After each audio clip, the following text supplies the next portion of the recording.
여러분 안녕하십니까? 금요일 아침 뉴스투데이 경남 시작합니다. 먼저 오늘의 주요 뉴스입니다.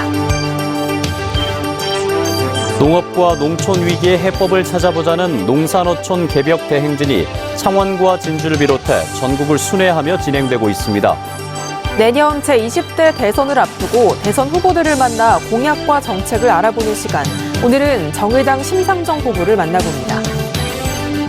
배달 노동자들을 관리하는 배달 대행 업체가 노동자들에게 대여금 명목으로 돈을 빌려주고 있습니다. 법정 최고 이자율도 훌쩍 넘고 강제 배차 등 갑질도 확인됐습니다. 정부의 정원 감축 방침에 따라 한국토지주택공사 LH가 올해부터 신규 채용을 사실상 중단한 가운데 경상남도가 신규 채용을 정부에 건의했습니다. 농업 인구와 농지는 해마다 감소하고 국민의 먹거리를 책임지는 농민들의 팍팍한 삶은 예나 지금이나 변함이 없습니다. 이에 해법을 찾아보자는 농산어촌 개벽 대행진이 창원과 진주를 비롯해서 전국을 순회하며 진행되고 있습니다. 이준석 기자가 다녀왔습니다. 우리나라 농업 인구는 전체 국민의 4.5%인 231만 명. 5년 전보다 10%, 20년 전보다는 42.6%나 줄었습니다. 남은 농민의 42%는 65살 이상의 고령자입니다. 먹거리를 생산하고 홍수를 예방하고 탄소를 흡수하는 농지는 온갖 개발로 10년 새 9.9%나 사라졌습니다. 우리나라 곡물 작업률은 21%, 곡물의 80%를 수입하는데 요소수처럼 수입난이 생기면 식량 대란은 불을 보듯 뻔합니다. IMF 때 빼앗긴 종자 주권도 여전히 심각합니다. 어느 나라 거예요, 그럼? 청양고추가? 청양고추가 아마 몬산토로 갔는데 몬산토가 그 일부 종자를 이쪽으로 돌려주면서 청량은 안 돌려줬습니다. 국가적 위기를 초래할 수 있는 농업과 농촌 위기 해법을 전국을 돌며 농민과 시민을 만나 모색하자는 운동이 시작됐습니다. 국민 총행복과 농산어촌 개벽 대행진이 그것입니다. 우리 전 국민의 문제고 우리 국토의 문제고 우리가 살아가는 삶의 방식에 관한 아주 총체적인 문제라는 걸 사람들이 너무 몰라요. 도올 김용옥 선생이 앞장선 대행진 추진위는 기후위기, 식량위기, 불균형 성장해법은 농업과 농촌에 있다며 의료, 교육 등의 서비스와 공익적 직접 지불 확대, 주민수당 지급 등을 해법으로 제시합니다. 새로 돈을 만들 필요가 없어요. 왜냐하면 지금 잘못 사용되어 있는 생산 보조금 그리고 지역개발 보조금 이것만 정리하면은 충분히 예산을 만들 수가 있습니다. 지난 10월 전남 해남에서 시작한 농산어촌 개벽 대행진은 창원과 진주를 거쳐 다음 달 서울까지 이어집니다. 농촌이 이번 대선에서도 가장 중요한 키 이슈가 되어야만 합니다. 그렇지 않으면 우리나라가 희망 없어요. MBC 뉴스 이준석입니다.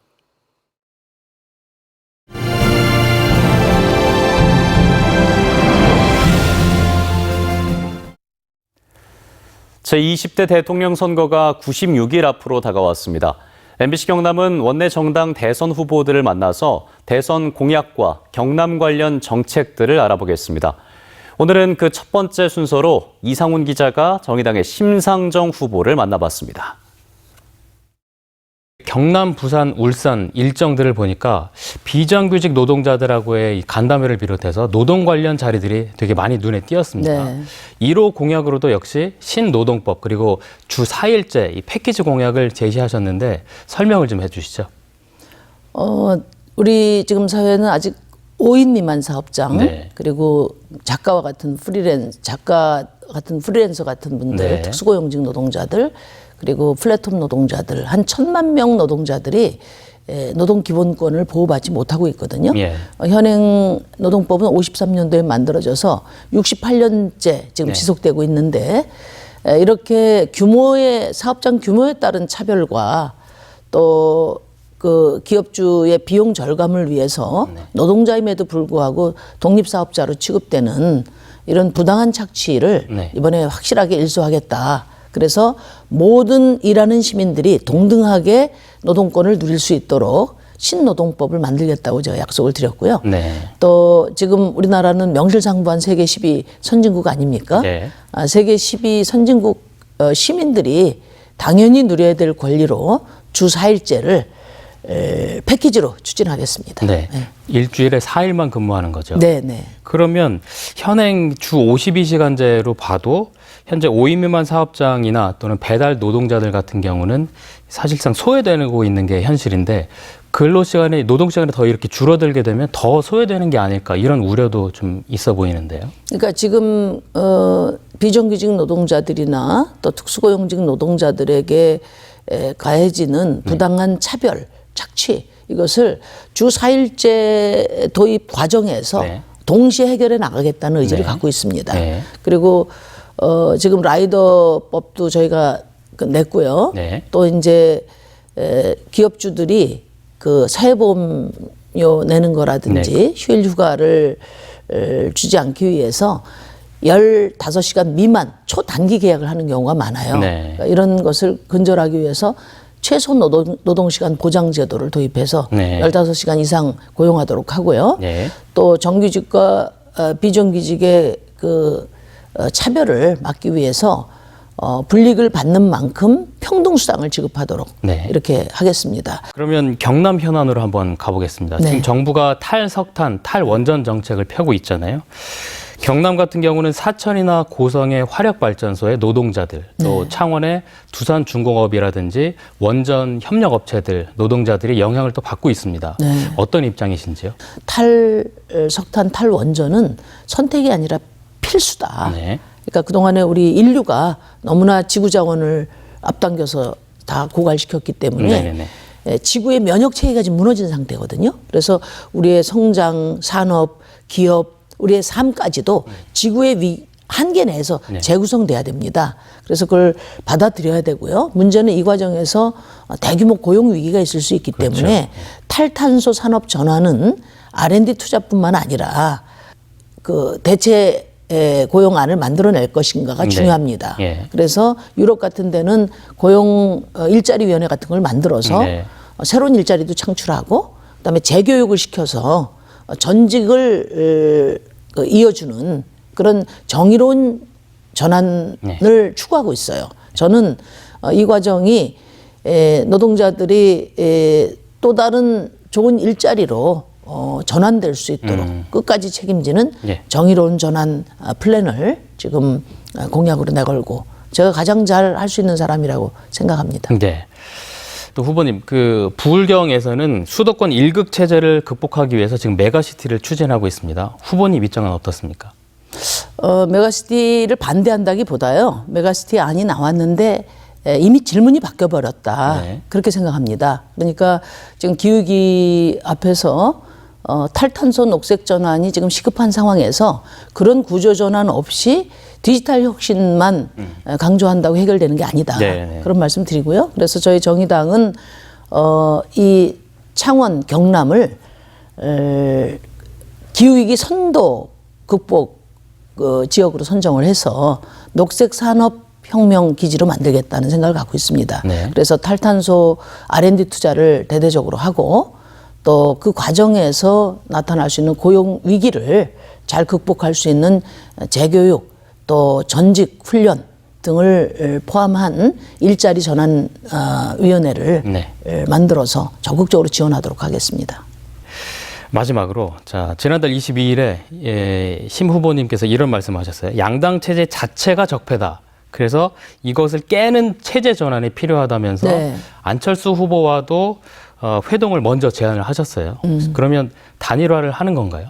아마 두 분 중에 한 분이 되면은 네. 지금 보여지는 이런 갈등, 그 서로 삿대질 정치가 5년 내내 계속될 거라고 생각하거든요. 네. 그래서 양당 체제를 종식시키는 대선이 돼야 된다는 생각이고요. 안철수 후보가 다당제로 나가야 된다고 말씀을 하셨기 때문에 정치개혁 분야에서 공조를 하고자 하는 것이다. 네. 이렇게 말씀드리고 뭐 단일화니 뭐 통합이니 이것은 섣부른 이야기다. 네. 이런 말씀을 드립니다. 저희 당은 녹색당이나 전국의 녹색 시민들과 통합을 목표로 기후위기 극복에 대응하려는 전략을 갖고 있고요. 네. 또 많은 진보 정당, 민주노총이나 시민사회계와 적극적인 선거연합을 도모하고 있습니다. 알겠습니다. 네, 후보님 오늘 말씀 감사합니다. 네, 고맙습니다.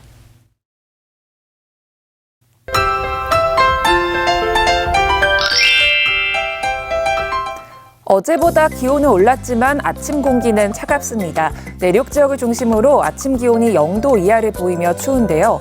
낮 기온은 어제보다 1에서 4도가량 올라 평년 수준을 나타내겠습니다. 오늘 창원의 아침 기온 3도, 낮에는 11도까지 오르겠습니다. 오늘 경남 서부 내륙에는 아침까지 빗방울이나 눈이 날리는 곳이 있겠습니다. 기온이 영하권으로 떨어진 곳은 내린 눈비가 얼면서 도로에 살얼음이 발생할 수 있겠는데요. 결빙으로 인한 교통사고가 일어나지 않도록 각별히 주의해 주시길 바랍니다. 위성 영상 보시면 오늘 가끔 구름 많이 지나겠습니다. 미세먼지 농도는 대체로 좋음 수준 나타내겠습니다. 오늘도 기온이 영하권을 보이는 곳이 많아 춥습니다. 현재 기온 보시면 함안 영하 1도, 밀양은 영하 2도에서 시작하고요. 낮에는 밀양 10도, 양산은 11도까지 오르겠습니다. 거창의 아침 기온 영하 1도, 산청은 0도에서 시작합니다. 낮에는 거창 8도, 합천은 9도까지 오르겠습니다. 바다의 물결은 최고 2.5m까지 비교적 높게 일겠습니다. 주말 동안 일교차가 크게 날 것으로 보이고요. 당분간 대체로 맑은 날씨가 예상됩니다. 날씨 정보였습니다. 코로나19로 배달 주문이 많아지면서 배달 기사들의 수도 급격하게 늘었는데요. 이들을 관리하는 배달 대행 업체가 배달 기사들에게 돈을 빌려주는 제도를 운영하고 있다고 합니다. 그런데 대여금 명목으로 돈을 빌려주고 받는 이자가 너무 높고 또 강제 배차 같은 갑질을 당하고 있다는 주장도 나오고 있습니다. 이재경 기자의 단독 보도입니다. 경남 창원의 배달 대행 업체에서 배달 기사로 일하는 A씨. 생활고에 시달렸던 A씨는 배달 대행 업체 지점에서 돈을 빌렸습니다. 같이 일하는 동료한테 이렇게 물어보니까 그러니까 지점에 한번 얘기해봐라. 그러면 빌려줄 거다. 이렇게. 당장 급한 돈이라서 빌리게 됐습니다. A씨의 가상 계좌 내역인데 실제로 업체에서 100만 원이 입금됐습니다. 그런데 그 다음 날부터 원금과 이자를 포함해 매일 22,000원씩 지금도 빠져나가고 있습니다. 100만 원, 20만 원 이자가 저 20% 하고 있고 그냥 10% 해갖고 줄게. 그러면 대출을 넣어드니까 좋은 맛이라. A씨처럼 100만 원을 빌려 하루에 22,000원씩 50일 동안 갚아나가는 경우 연리로 따지면 금리가 130%가 넘습니다. 법정 최고 이자율인 연 20%를 훌쩍 넘는 수준이지만 해당 업체는 이자를 받는 일은 절대 없다는 입장입니다. 오히려 빌려준 돈을 갚지 않고 도망가는 기사들이 많다고 하소연했습니다. 처음에 잘 갚죠. 갚고 또 빌렸어 갚고 하면서 이제 늘리다 보면 이제 그만둔 경우가 대부분이죠. 그런데 이자를 받지 않는다던 이 업체는 다른 업체는 고금리로 기사들에게 돈을 빌려준다고 주장했습니다. 업체는 얘기지만 다른 데는 전문적인 매기스 하시는 분들 와서 돈 안 포함되어 있다고 들었습니다. 이자도 이렇게 챙겨가신다. 그렇죠. A씨가 빌린 돈은 일종의 대여금으로 업체들이 배달 기사들을 유인하기 위해 운영하고 있는 제도입니다. 하지만 돈을 빌린 기사들은 강제 배차와 같은 갑질을 당하는 한편 빌린 돈을 갚기 위해 무리하게 배달 업무를 해 사고 위험에 노출되고 있다고 주장하고 있습니다. 그 돈을 갚기 위해서 무리하게 신호위반이라든지 픽업을 많이 한다든지 하다 보니까 사고가 날 수밖에 없고. MBC 뉴스 이재경입니다. 매주 금요일에 보내드리는 문화가 산책 시간입니다. 경남에서 펼쳐지는 공연과 전시 소식을 비롯해 문학의 다양한 이슈를 문철진 기자가 정리해드립니다. 한국 재즈의 살아있는 현재를 만날 수 있는 공연이 창원에서 펼쳐집니다. 재즈 평론가 김현준의 사회로 진행되는 삼색 재즈 콘서트가 오늘 저녁 7시 30분 창원 3.15 아트센터 대극장에서 열립니다. 제37회 경남 한국화가협회전이 7일까지 창원 3.15 아트센터에서 열립니다. 이번 전시회에는 경남 지역에서 활동하는 한국화가 62명이 한국적 아름다움을 각자의 방식으로 표현한 다채로운 작품들을 선보입니다. 2021 진주 국제 재즈 페스티벌이 7일부터 11일까지 매일 저녁 7시 30분 경남 문화예술회관과 진주 지역 문화공간에서 펼쳐집니다. 이번 축제에선 한국을 대표하는 재즈 뮤지션 웅산을 비롯해 하동균과 박정현, 라벤타나와 문달씨 등 쟁쟁한 보컬리스트와 재즈 신예들을 만날 수 있습니다. 제338회 창원 시립교향악단 정기연주회 베토벤 그리고 차이콥스키가 9일 저녁 7시 30분 창원 성산아트홀 대극장에서 막을 올립니다. 창원 시립교향악단 일대 예술감독을 지낸 정치용 씨가 지휘를 맡고 김미현 피아니스트가 협연하는 이번 공연은 베토벤의 프로메테우스 창조물 서곡과 차이콥스키 교향곡 4번 등을 선보입니다. 일제강점기 몽골에서 독립운동 거점을 만들어 나라를 지킨 이른바 몽골의 슈바이처로 불리는 대암 이태준 선생을 조명한 연극 대암 이태준이 오늘과 이틀에 걸쳐 열립니다. 이번 연극은 이 선생이 조국 독립을 위해 고군분투하다 의열단 김원봉에게 독립자금을 건네주고 헝가리 폭탄 전문가 마자르를 소개하는 과정을 그렸습니다. MBC 뉴스 문철진입니다.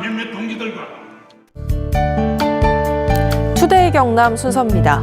2021 혁신 및 적극 행정 도통합 경진대회가 오늘 오후 2시 경남도청 대회의실에서 진행됩니다. 꿈드림 가게 운영 성금 기탁식은 오늘 오후 3시 30분 합천 군수실에서 열립니다. 밀양 무안면민 체육대회가 오늘 오전 11시 30분 밀양시 무안면 공설운동장에서 펼쳐집니다. 고성에서 몽골까지 나라라 고성 독수리 축제 개막식이 오늘 오후 2시 고성군 독수리 생태체험관에서 열립니다. 합성 일동 체육시설 준공식 및 기념음악회가 오늘 오후 7시 10분 창원시 마산회원구 합성 일동에서 마련됩니다. ROTC 창설 60주년 2021 전국대회가 오늘 오후 6시 창원 봉암동 무학 굿데이홀에서 열립니다. 한국토지주택공사 LH가 정부의 LH 정원 감축 방침에 따라 올해부터 신규 채용을 사실상 중단한 가운데 경상남도가 신규 채용을 정부에 건의했습니다. 하병필 경남도지사 권한대행은 최근 김부겸 국무총리를 만나 경남에서 8천억 원의 경제 효과와 6천여 개의 일자리를 제공해온 LH가 올해에도 청년들에게 기회를 제공할 수 있도록 해달란 신규 채용 건의문을 전달했습니다. 진보당과 민주당 소속의 진주시 의원들이 발의한 시내버스 재정 지원과 표준운송 원가제 운영 조례안이 어제 진주시의회 본회의에서 찬성 10표, 반대 11표로 부결됐습니다. 조례안 찬성 시의원들은 성명서에서 진주시의 시내버스 보조금을 항목에 맞게 투명하게 사용하자는 조례 제정이 이토록 어려운지 납득할 수 없다며 시내버스 운영 투명성과 예산 적정성 확보를 위해서 계속 싸우겠다고 밝혔습니다. 산청군이 단성면 사월리에서 묵곡교까지 경호강 백리 자전거 도로 두 번째 구간을 완공했습니다. 경호강 백리 자전거 도로는 지리산과 경호강을 조망할 수 있는 전체 46km 구간으로 단성면 대관교와 성심원을 거쳐 금서면 주상마을까지 이어지며 오는 2023년에 완공될 예정입니다. 거제시가 전임 시장이 추진한 반값 아파트 사업 시행자를 검찰에 고발했습니다. 변광용 거제시장은 상가 건물 등기부등본과 실거래 신고 검인 내용 등을 자체 검증한 결과 시행사가 제출한 정산 명세서 123억 원과 상당한 차이가 있었다며 시행사가 허위 정산서를 제출해 거제시와 시민을 기망하고 개발 이익금 정산 업무를 방해했는지 여부를 확인하고자 검찰에 시행사를 고발했다고 밝혔습니다. 소가야 국가사적 승격을 추진하고 있는 고성군이 고성읍 동회리 일원의 동해동 폐총 발굴 조사 현장을 군민들에게 공개했습니다. 지난 1995년을 마지막으로 26년 만에 재개된 이번 조사에서 삼안시대에서 삼국시대에 이르는 폐각층과 주거지 17동, 구상유구 1기가 발굴돼 이 일대가 소가야의 발전 단계를 가늠할 수 있는 종합생활 유적인 것으로 확인됐습니다. 경남에서 최대 30일까지 체류하며 관광자원을 체험하고 SNS에 홍보하는 경남형 한 달살이의 인기가 계속되고 있습니다. 경남 외 거주자를 대상으로 모집한 올해 프로젝트에는 지난달 말 기준 1,216명이 신청해 1.6대 1의 경쟁률을 보였으며 내년부턴 18개 시군 전역으로 사업이 확대돼 홍보 효과를 극대화할 수 있을 것으로 기대됩니다. 양산 중학생 집단 폭행 사건과 관련해서 경남교육청은 피해 학생이 다니는 중학교의 다문화 학생 10여 명을 대상으로 학교 폭력 등에 대한 전수조사를 실시할 계획입니다. 또 재판이 진행 중인 가해 학생 4명에게 접근 금지 명령이 내려진 가운데 피해 학생은 가정학습을 신청해 집에 머물고 있는 것으로 알려졌습니다. 한편 지난 7월 가정 문제로 가출한 몽골 국적의 중학생은 알고 지내던 선배 4명에게 폭언과 폭행 등 가혹행위를 당했고 이 과정을 촬영한 영상이 SNS를 통해 유포돼 경찰이 관련 조사를 진행하고 있습니다. 경남교육청은 어제부터 오늘까지 제주교원 25명 대상 경남 3.15에서 배우는 민주주의 역사 탐방 연수를 진행하고 있습니다.